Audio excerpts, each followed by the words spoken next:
I'll see. I'm gonna keep going. So, yeah.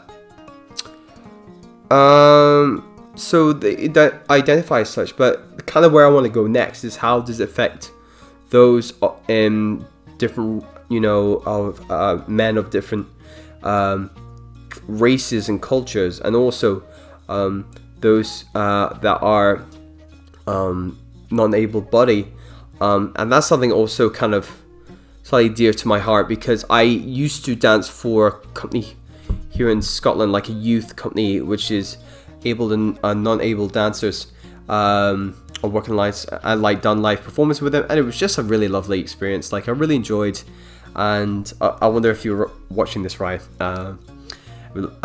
Love to do that stuff again. Maybe reconnect with you if you're watching, because it was really fun. It was just a completely, and it was like really nice. I know I'm trying to keep to do it in 2019, but it's just, I'm gonna go on the tangent. Screw it. Yeah, I just really enjoyed it, and it just shows, like, that even though usually the perception is maybe these, they aren't able to do things as much as, say, able-bodied people can. But hey ho, no.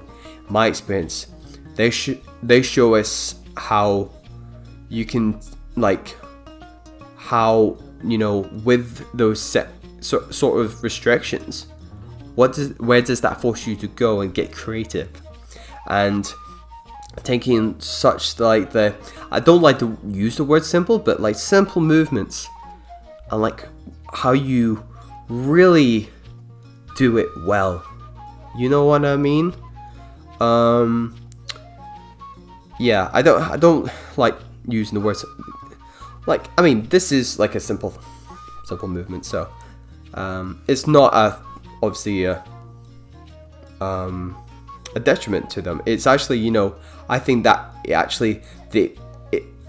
having worked, this was years ago. This was back in 2013 and stuff or something. I think, I can't remember. It was a long time ago, but it was just like, it made me appreciate it. Going back to appreciation stuff, and I appreciate those lessons and being in that space. And I'm trying to enter new spaces, like connecting with my dancers. Yeah, again, that are part of the LGBTQI community, and yeah, just really entering those spaces and trying to, and being respectful as I do so that I'm not like kind of just diving in. And obviously, I'm gonna do a thing like, which I know we're in June and I'm meant to be talking about July again. I totally, that thing's gone right out of the window. This promise I made, because it's just important, and it does relate to talking about stigma and all the stuff that's happened recently because of like George Floyd, and I've always done a lot of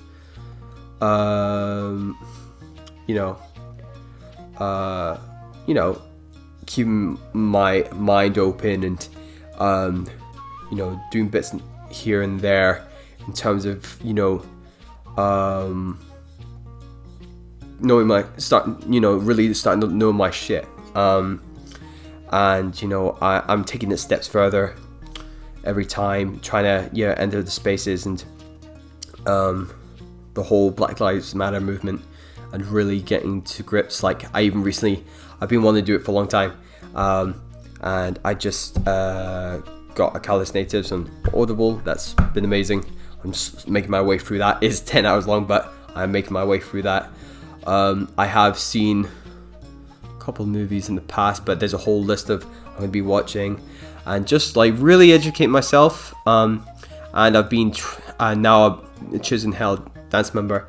I managed to get into kind of those meetings about, we had one back in February, which was ownership, power and privilege, and that was really good. Like, I just sat and listened, and really kind of just all took it in, and it was really, like, checking in, like, am I you know,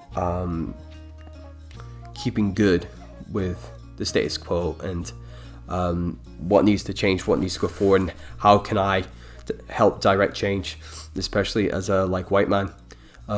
So yeah, I'm just becoming conscious every day. There's a lot in the world. It's, you know, I've list off talking about like disabilities, race, gender, all big topics, which usually in the past I would you know, I was not always want to talk about, you know, get into politics or religion or stuff for war and whatever, and talk about those topics. But as I find as I get older, I can't really shy away from that. It's gonna, like, you can only escape it for so long. Youth can only allow you, and I ain't getting younger, I tell you, nearly 30. But yeah, that's still young, but I'm in the right headspace to really, and little by little, I'm just taking little bits and just trying to like check in with myself, keeping it real, and yeah, having tough conversations, hearing as they come. So I don't ever shut this off.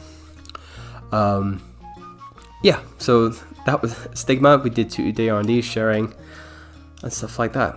But that's kind of like, I did go off on a tangent. I can't help it, guys. You know, one of, you know, some of the advice I got was like, just try and keep. Yeah, no, it wasn't gonna happen.